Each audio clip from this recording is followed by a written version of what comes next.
जबलपुर की ज्योति पर ससुराल में हुए जुल्मों की इंतहा की कहानी उसकी मौत के साथ खत्म हो चुकी है, लेकिन इंदौर की पूजा के साथ कर्नाटक में जो हुआ उसे सुनकर आपकी रूह कांप जाएगी। इतने पर भी दर दर भटकती पूजा को महिला थाने से न्याय नहीं मिला।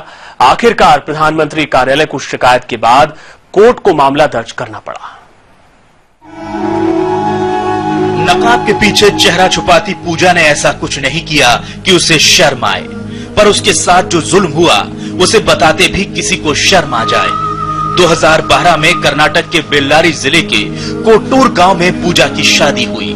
कुछ दिनों बाद उसे पता चला कि उसका पति उसे श्रीलंका में किसी के हाथों 50 लाख में बेचना चाहता है। पूजा को जानकारी लगते ही ससुराल वालों ने उस पर जुल्मों की इंतहा कर दी। पूजा को जानवरों की तरह मारा पीटा गया, जबरदस्ती ताड़ी पिलाई गई। पति ने जबरदस्ती दोस्तों के साथ गंदी फिल्में दिखाई। पति ने रस्सियों से बांधकर अप्राकृतिक कृत्य किए और देवर देवरानी ने तो जुल्मों की इंतहा ही कर दी।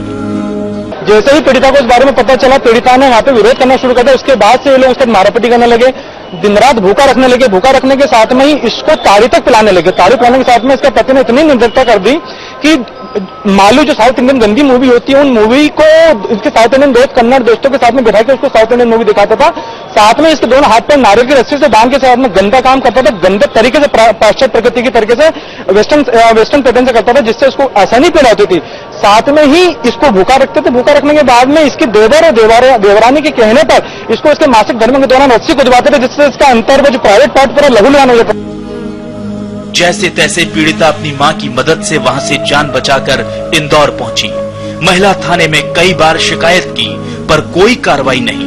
थक हार कर प्रधानमंत्री कार्यालय को खत लिखा, जिसका जवाब आया और साथ ही राज्य सरकार को इस मामले में कड़ी कार्रवाई के लिए निर्देशित किया गया।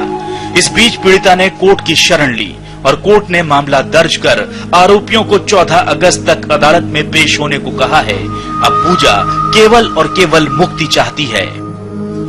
मेरे को ये चाहिए कि मुझे यानी कि मेरा जो है वो पक्ष मुझे मिले, न्याय मिले, और मेरे को कुछ नहीं चाहिए। मुक्ति भी चाहती हूँ। मेरे को वो मुक्ति चाहिए उन लोगों से। मेरे को अब नहीं जाना वहाँ। प्रदेश की बेटी पर बेइंतहा जुल्म होता है और महिला थाने से उसे दुत्कार मिलती है।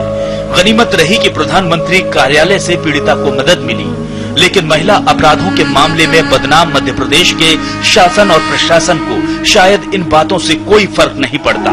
किसे दोष दें, महिला थाने की अधिकारी को, महिला अधिकारों के झूठे दावे करने वाले नेता और मंत्रियों को, महिला सशक्तिकरण का सपना दिखाने वाली सरकार को, या फिर मध्य प्रदेश में पैदा हुई पूजा की किस्मत को। इंदौर से समय के लिए प्रमोद दीक्षित।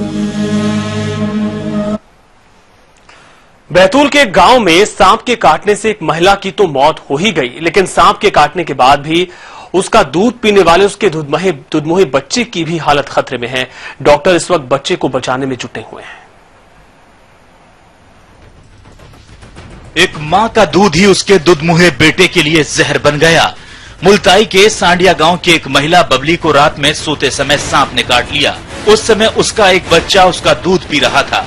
बबली को सांप के काटने का पता चलते ही पहले घरेलू इलाज और टोने टोटके का सहारा लिया गया, और जब हालत बिगड़ने लगी तो उसे इलाज के लिए मुल्ताई सामुदायिक स्वास्थ्य केंद्र ले जाया गया, जहां रात में उसकी मौत हो गई। वहीं बबली के सांप के काटने के बाद भी उसका बच्चा गोलू उसका दूध पीता रहा और वो भी बेहोश हो गया।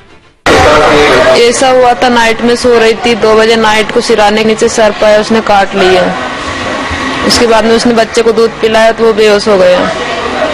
उसके बाद उसकी मम्मी खत्म हो गई, डेथ हो गई। उसकी मम्मी के बच्चे को लेकर हॉस्पिटल आ गए। मुल्ताई के सांडिया गांव के किसान संजू की पत्नी बबली के 2 जुड़वा बच्चे थे। गोलू तो उसका जहरीला दूध पीता रहा और उसका दूसरा बेटा अपने पिता के पास सोया था। बबली के शरीर में पहुंचा जहर उसके दूध में भी मिल गया, जिसे पीकर गोलू के शरीर में भी जहर पहुंच गया। डॉक्टरों के मुताबिक गोलू की हालत खतरे में है। उसे जहरनाशक इंजेक्शन लगाकर बचाने की कोशिश हो रही है। स्नेक बाइट की हिस्ट्री थी इसकी मदर्स को, तो वो जो खत्म हो चुकी है और मदर्स ने इसको फीड कराया था अर्ली मॉर्निंग। तो वो फीड कराने के बाद में फिर इसकी तकलीफ शुरू हुई और वो यहाँ पे आए अभी। तो अभी जो स्नेक बाइट के जो लक्षण होते हैं वो तो है उसको, और हालत भी थोड़ी गंभीर है अभी। मां के दूध का जहर बन जाना अपने आप में हैरान कर देने वाली घटना है। फिलहाल गोलू को 24 घंटे की निगरानी में रखा गया है। समय के लिए बैतूल से इरशाद हिंदुस्तानी।